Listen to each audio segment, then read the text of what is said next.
Everyone, welcome back. Let's take a look at what happened in the stock market today and what is possible or likely for tomorrow. First, I am sick, so my voice is a little bit screwed up and I might sneeze here in a few seconds. um, but anyway, so we've had three small range days in a row here on the SPY. We had some very range expansion, big days, fair value gaps. So this was a very strong, impulsive move. And quite often, when you have a very strong, impulsive move, the initial correction or flag will come down not once, but twice. So this is the first down move here. Although it did have a higher high, so it didn't come down much, but it did make a lower high here, which is what we expected. But now it's come back up here, forming a de facto flag. So this is the flagpole coming down hard, and this is the flag pattern. So we're also on day 8 of the sequence counter, and the sequence counter generally goes to 9 days, 9 days where the close is higher than the close of 4 days ago. So, and when this pattern gets to day 6, day 7, day 8, there's enough people watching it that it does tend to play out. Nothing's guaranteed in the stock market, but it does tend to play out. So what does that mean? It means that we are likely to make a new high beyond this fifth bar here. So in other words, if this is a flagpole, and this is a flag pattern, which would generally resolve down, I would expect it to go up and make a higher high first. It might just be a marginal new high, just crest over top of the high of candle number 5 and then reverse. We don't know. We'll find out. But I do think that this is probably a flagpole. This is a flag. You can see it on the 15-minute chart. This is an impulsive move down, further downside, and now we've got inside action. This is all inside action. So I could see it spiking up tomorrow, making a marginal new high, and then coming down a second time. Now, does that mean that this rally is over? No, absolutely not. It might be over. We don't know. There's nothing's guaranteed in the stock market.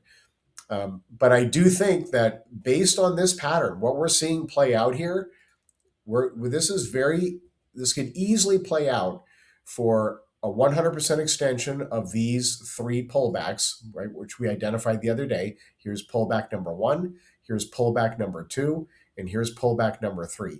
So I know there's a lot of lines on this chart, but it shows us what the Fibonacci extensions look like based on those three pullbacks.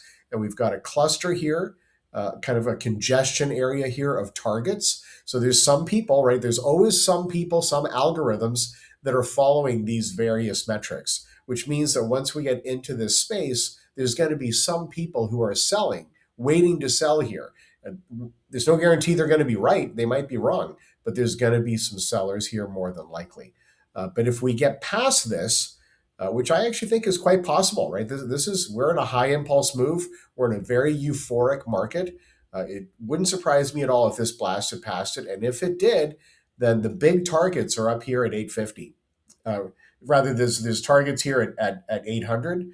That's the first stop. There's a whole bunch of targets there. That's also the 61 extension of the entire move, which started, hang on a second here, which started here in March, right when the war first started. It's amazing how war is generally bullish in the market. The time leading up to war is usually bearish because there's heightened fear. But as soon as the war actually starts, generally speaking, the market tends to rally through war periods, which is disgusting in a way, but it's the truth. So, but the Fibonacci extension of this entire move, where this is a flagpole and this is the flag, that points us all the way up to 850, or 847. So we've got really three stops. We've got 780. There's some congestion at 780. Then there's a bigger target at 800. So it could stall out at 800. It could, a lot of times it goes up to this 61.8 and then it comes back to the 38.2. So it could go up to 800 and then come back to roughly where we are right now, 768. But inevitably, if this move plays out, it's going to take us all the way up close to 850. So that's just what to expect, what's possible given the momentum of this move. As far as tomorrow goes, technically we have a green day, but the wick on the higher end is bigger than the wick on the lower end. Now, we did make a higher high, but we didn't close above yesterday's high. We closed down here. In fact, did we close below yesterday's high? So the close today was 773, And the close yesterday was, yeah, look at that. So we closed below yesterday's close. So that's a sign of weakness. So we've got conflicting things happening here. There's no way to tell. There's no way to predict with any accuracy what's going to happen tomorrow. But I do think there's probably more downside to come before this rally advances, if this rally advances. I'm expecting that it will, but like I said, nothing's guaranteed in the stock market. So in any case, thank you for watching this video, and we will see you again tomorrow afternoon. Bye-bye.